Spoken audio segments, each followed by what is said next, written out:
originally was the Chicago Great Northwestern Railroad. In about 1979 or so, they closed it down.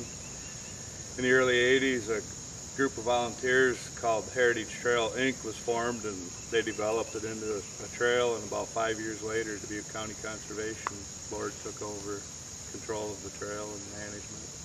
The surface is mainly compacted limestone.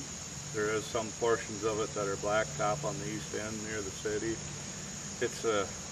The limestone portion is about 26 miles long, and the rest of it's about 2 miles approximately. It's pretty flat for the most part. It's easy to use for all levels and ability. The river that runs along it initially is the Little Maquoketa. Then as you get past Durango, it's the Hogan branch of the Little Maquoketa River, and starts out running through limestone bluffs and hardwood forests, mostly bass, redwood, or red oak, maple. As you go west, it opens up more into prairie country, farm country.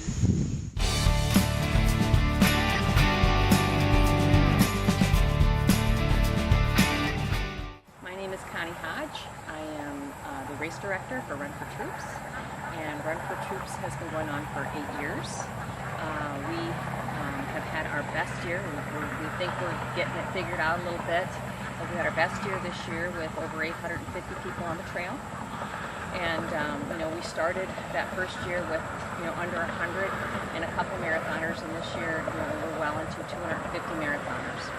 So we're really excited about it. We are now a Boston qualifier and have been doing some really cool things. So we're raising money for our tri-state military, which is a great cause, and we get a lot of people to support that.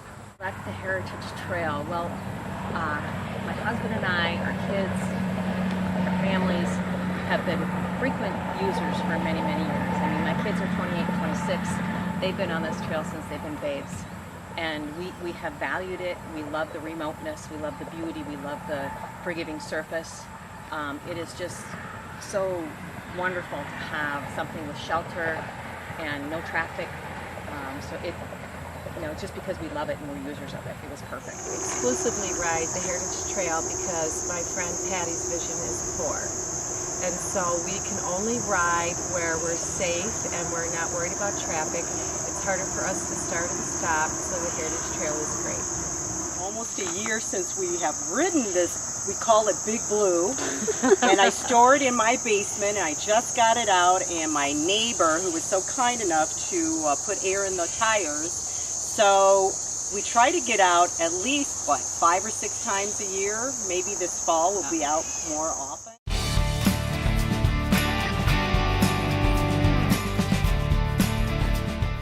The bike community in Dubuque continues to grow. We've grown into a year-round biking community. The majority of those would be city bike riders, that ride around town on hybrid bikes, but we have a great culture of road bikers and mountain bikers, people who ride year-round, and there's even a growing community of commuters.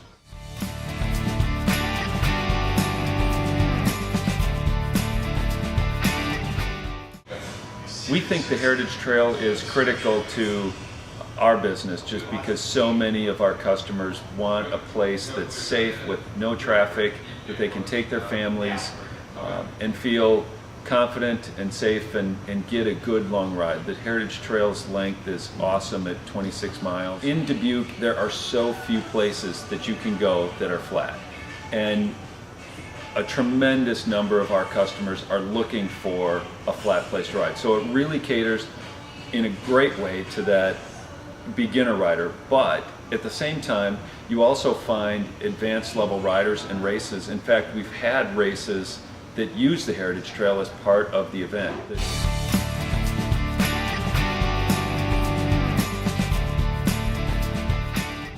I see a lot of people working on their bicycles out there, and I don't know how many times I've helped people work on their bikes, but I don't always have the exact tools they need.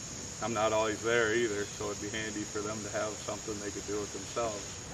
Having the ability to get yourself some aid while out on a bike ride is always an awesome feature. One of the common anxieties of a cyclist is that they will get a long way from home or from their car and not have the ability to fix a problem.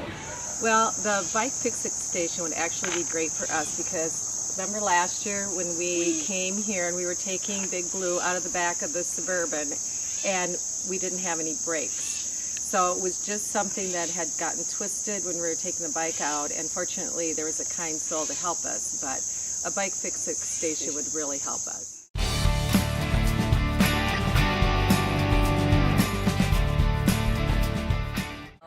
You know, it is so unique. It is so unique. You can go anywhere and pound pavement.